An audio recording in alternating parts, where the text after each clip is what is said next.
I've often told students that you can do anthropology in one easy step, and that is make every noun plural. Anthropology says that there's no such thing as religion, there's religions. There's no such thing as language, there's languages. No such thing as gender, there's genders. There's no such thing as Christianity or Islam, there's Christianities and Islams. I think people often don't realize how invented and how diverse their own hometown is. And so anthropology gives them that perspective to realize that you don't have to go to Australia or some remote island in order to find diversity. There are races, classes, genders, occupations, right in your own town that maybe you're not aware of, or you're not aware of how different they are. And anthropology, I think, really prepares you to see that. It was always there, but to see it in a new way or to see it for the first time. Anthropology has often been thought of, and sometimes even thought of itself, as the study of traditional cultures, or even worse, primitive cultures. But there are no traditional cultures. Of course, all cultures are modern, all cultures are changing, and always have been. So anthropology has had to keep up with both the changes among small, remote, traditional cultures, and of course, changes in large, modern societies as well. We used to be able to assume that each society or country was more or less in isolation, and that we could study in isolation, but that's not possible. So I think anthropology's biggest question these days is, how do global forces, markets, global politics, war, religion, how do they affect local people? How do local people respond to that? And that's in fact why I chose the subtitle for the text, Global Forces, always. But those things are always refracted down to actual people, and how they experience that, how they understand that, how of course they respond to it is going to be unique and different.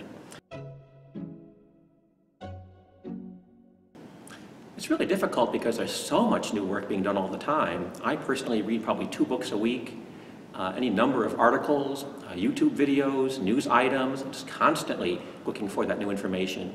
And much of it is integrated into this new edition. There are many ethnographies as recently as 2015, and supplements on the website too, so that students and teachers have access to the absolute latest anthropological research.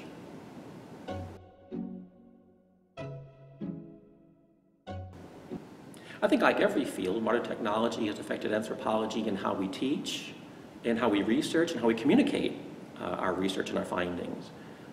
We can use, and students expect us to use, internet resources, video, blogs, things like that to provide content and to interact with them, and there's plenty of that. Our own website has web links, obviously, testing materials, and supplementary readings.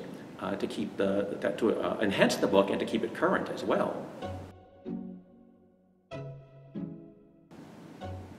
The new edition is a really substantial update of the second edition.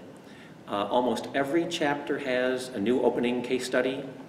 There are new case studies throughout the book, again, many of them as recently as the current year, 2015. It's much more global in perspective. There's much more European and Western content than in the past, not just focusing on other foreign primitive cultures. It has actually reduced the amount of space given to the kind of traditional pre-modern things to make space for things like banking and finance and economics, things like the state and how the state manages people in politics, contemporary Islam and Christianity in religion. In fact, there's a case study on paganism in Eastern Europe in that chapter. Students who want to make a career of anthropology have many, many options, not just academia, teaching and writing, but working for the government, working in industry, working in marketing and design, working in policy and law, working for native peoples and their interests. And for those who aren't going to make a career of it, anthropology is very useful for their career because they will be dealing with diverse people, diverse populations of race, of language, of religion. And the kind of cultural competence that anthropology breeds is really useful in all future careers.